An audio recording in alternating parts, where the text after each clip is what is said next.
So let's continue our exploration of these circle maps, chord maps. I'm going to start from a point P1 and then draw a first chord through a first point O1 meeting the circle at point P2.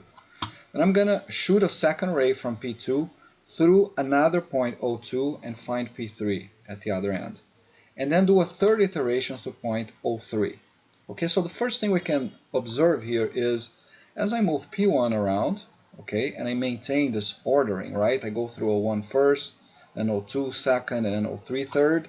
I get different configurations of this circle inscribed polyline, right? So what I want to do in this video is the following. I'm going to maintain O2 and O3 at the current fixed positions.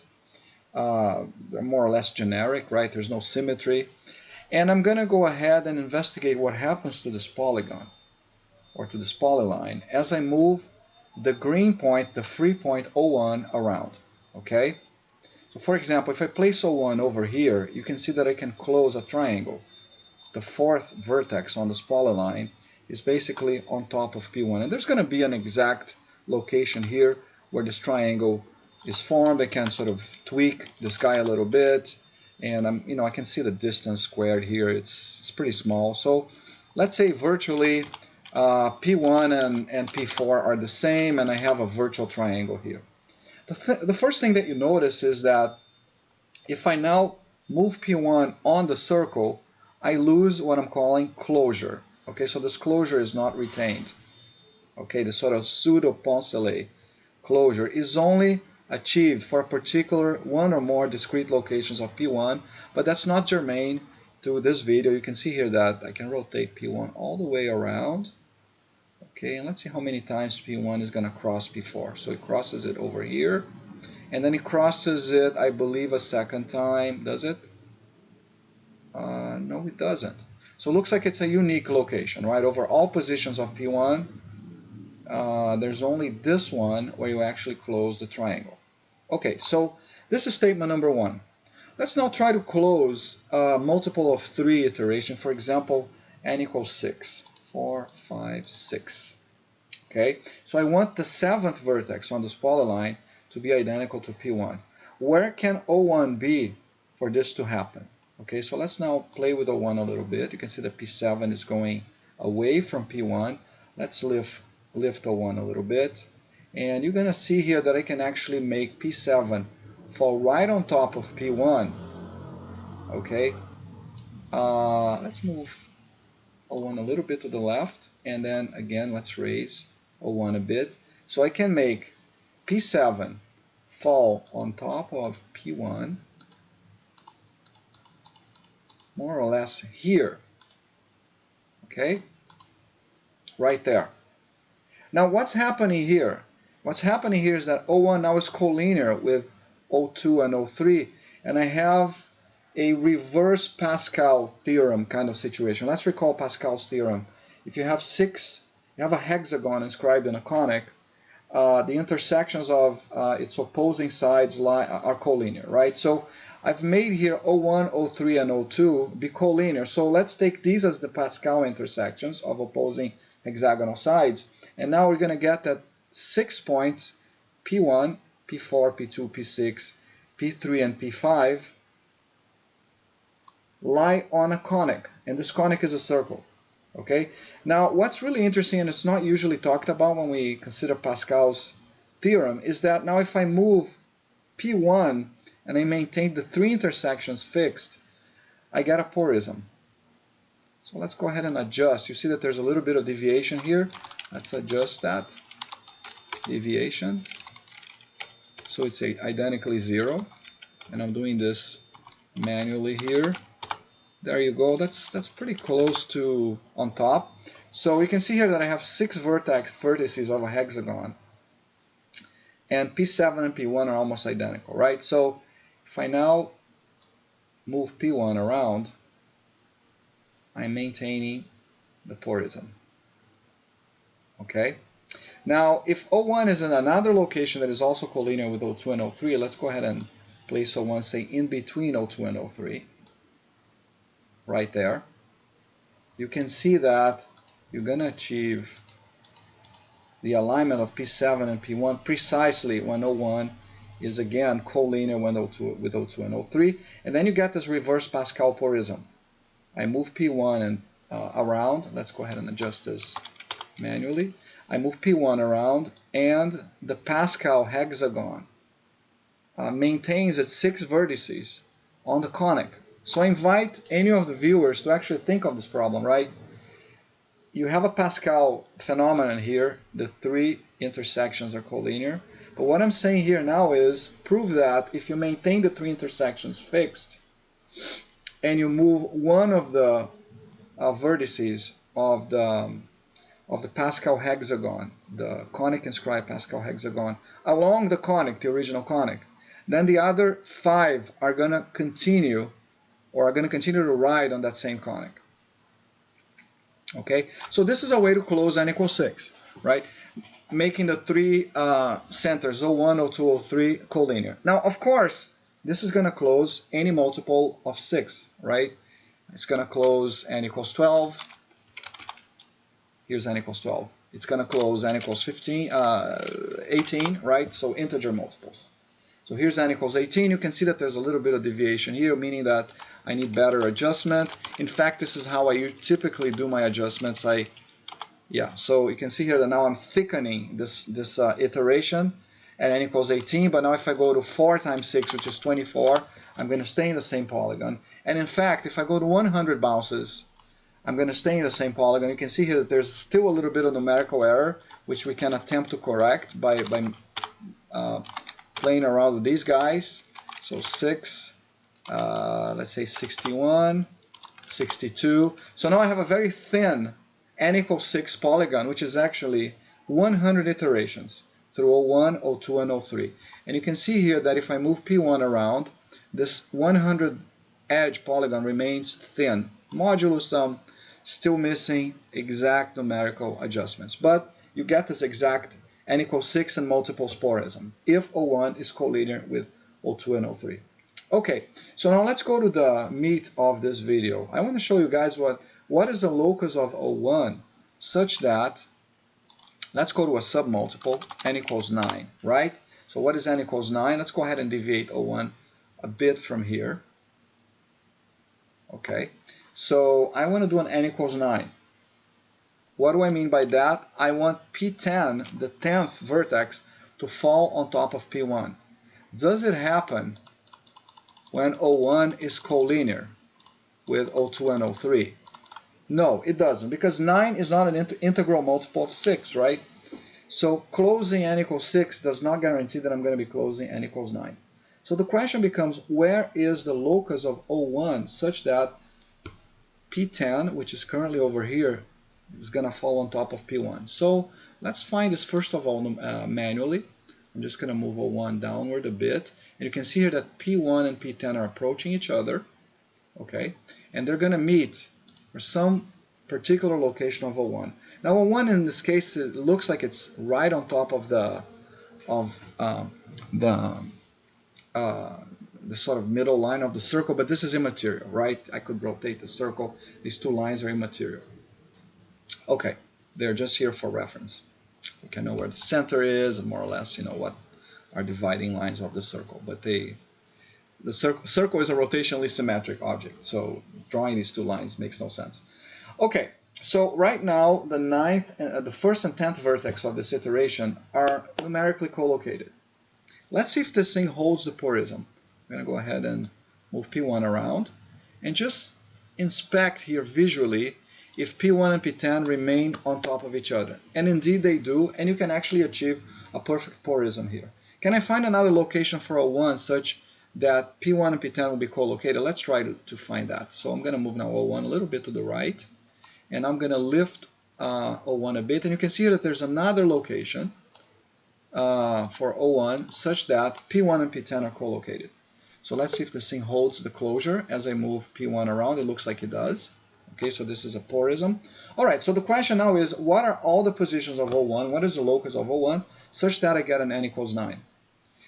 For n equals 6, we got that trivial solution, which was just points along the O2 and O3 line. But for n equals 9, you got something more interesting.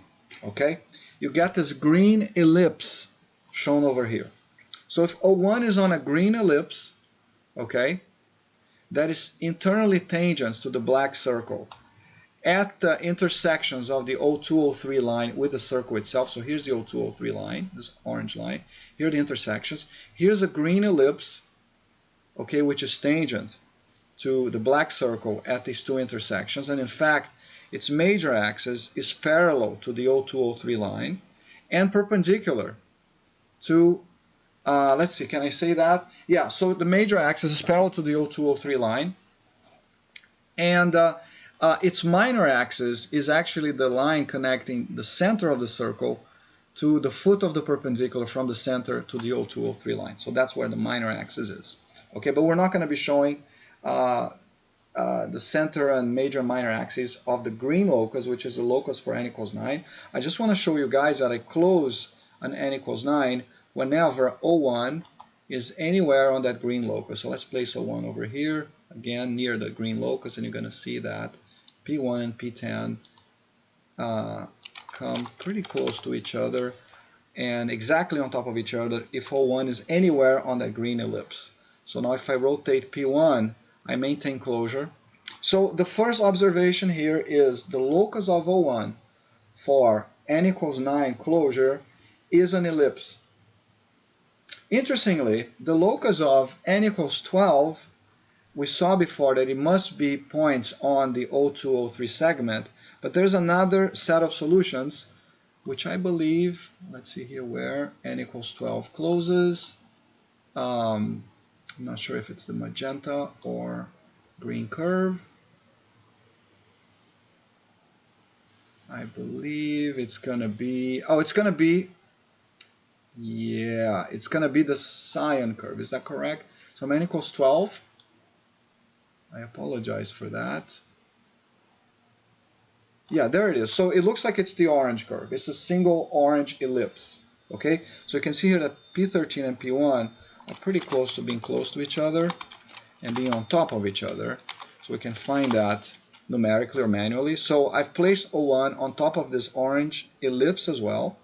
And now if I do the Porism, if I move P1 around, I maintain closure. Okay, so the locus for O1 of O1 such that you close n equals 12 is the orange ellipse or the line between O2 and O3. So it's the union of these two curves. Let's just verify that I can place O1 at a different location here on my orange ellipse. For example, over here, and you can see that P1 and P13 are coming pretty close to each other. And in fact, they are on top of each other if O1 is on the ellipse, and I maintain the Porism. So what are the other ellipses here? It turns out that for n equals 15, which is the next multiple of 3, you get the two magenta ellipses as loci. So we don't know why there's this doubling up yet. Okay.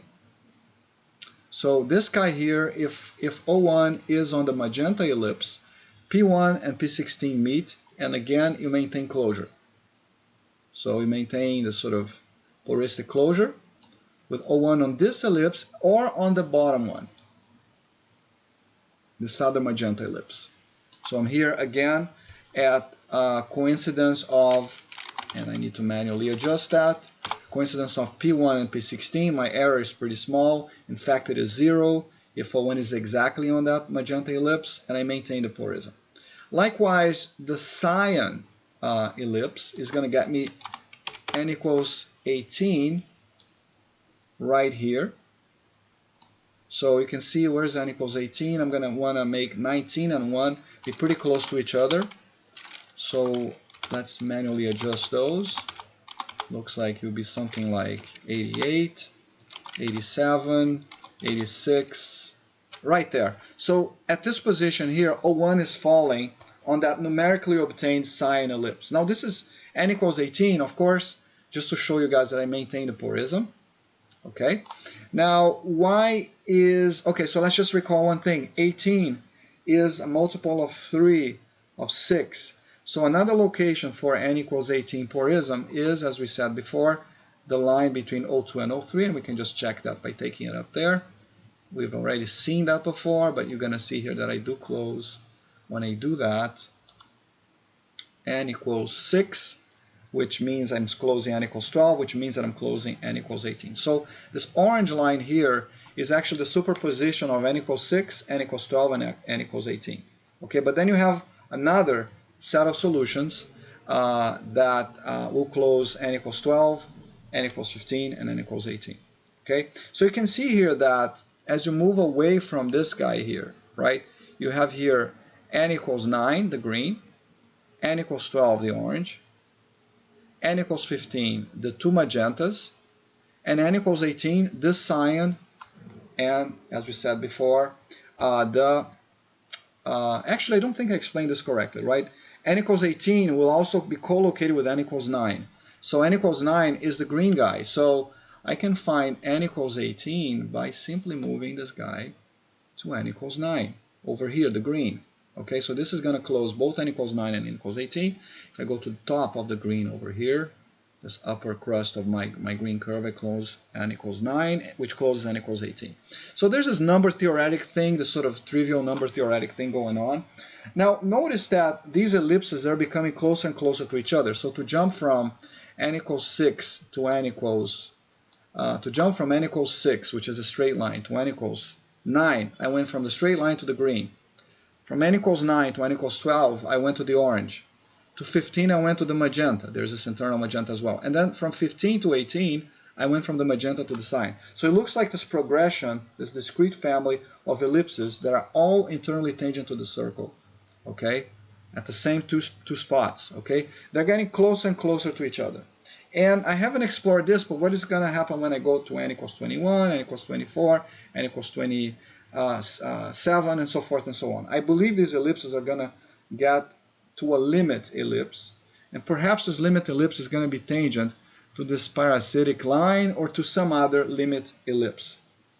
Okay, now the reason I'm bringing this up, and I don't have this result very clear yet, is because this parasitic straight line here showed up, and it seems to be signaling something very interesting. Let's go ahead and turn off the elliptic loci of closure, and I want to actually put on the screen here 100 iterations of this map. Okay, now as I move O1, which is over here, you're going to notice something interesting, right? So I'm going to move O1, for example, to the right, very similar to what you see in Poncelet traversals, and you get certain positions of O1 where you have this rational division of the map, and you get into periodic trajectory, right? Now, interestingly, if O1 is brought toward the bottom part of the diagram, okay, you no longer are on this regime, and you get into a different regime where you get stabilization. You get stable trajectories that tend to stabilize around a triangle, right? So here's O1 over here. I have 100 iterations, and it looks like, let's actually unpack that. Right, I'm starting here from P1 to P2, then P2 to P3, P3 to P4. I fall pretty close to P1, but not exactly on P1. When I do the second 3 iterations, you can see here that they're accumulating, and they're going to start having this sort of limit cycle kind of behavior, right, all the way to a point that is over here. So I'm sort of finding some limit, okay, of a triangle. Okay, now what if I move O1 around? I move O1 around, over here I'm getting, some periodic solution. And when I say periodic, it means I need to adjust this a little bit to actually find what the exact periodic solution is. Very hard to find. These guys are quite sensitive, but there is going to be one here, okay? So you can see that there's a periodic solution here somewhere. And if I wanted to know what this period is, I would have to actually go back and say, okay, what's the last guy making a return to P1, and it's going to be something like, okay, so this looks like it's P, let's move this guy around a bit, P15. So this is n equals 15, okay? So I found accidentally here a point on my, let's bring the ellipses back again. So I'm actually on the magenta ellipse, which is the n equals 15. But you can see here, I want to bring you guys back to this green parasitic, or perhaps that limit ellipse that I was telling you about, and place 100 iterations on the screen again. I'm going to start moving O1 downward, and you're going to see that there is the sort of explosion into an aperiodic space-filling kind of regime. But as soon as I get to a particular location, I'm moving O1 down, near that parasitic straight line, I change the behavior of this map, of this iteration, or the dynamics of this iteration. And when O1 is below that line, I get to this sort of converging map, okay, or this limit cycle kind of thing. Is it true for any O1? Let's move O1 to the right here. Move O1 to the right. Looks like I still have a limit cycle. What if I move O1 upwards? Let's move O1 upwards. I'm still okay here, which makes me believe that the transition is not really that straight line, but it is, as I said, that limit ellipse, okay, which would be the n equals infinity closure ellipse. Okay, so there's this chain of ellipses that are getting ever closer to each other as you increase n. And at some point you're going to reach, and this is all conjectured, right? You're going to reach a limit ellipse, beyond which, if O1 is external to the limit ellipse, you get this sort of regime whereby you're no longer space filling, but you are in the sort of limit cycle regime. And it looks like it's an n equals 3 limit cycle. Okay. Now some of this dynamics, this is the dynamic of chords inside of a circle. They've been studied, for a while now. So some of these results might be known. I've consulted a couple of colleagues, and they told me that the locus result might not be known, meaning that the fact that the loci of some of these n closures being ellipses might not be a known thing, and we're actually working on hyperbolic plane arguments alongside with friends here to explain what these phenomena are. In any case, thanks for watching this video, and I'll see you on the next one.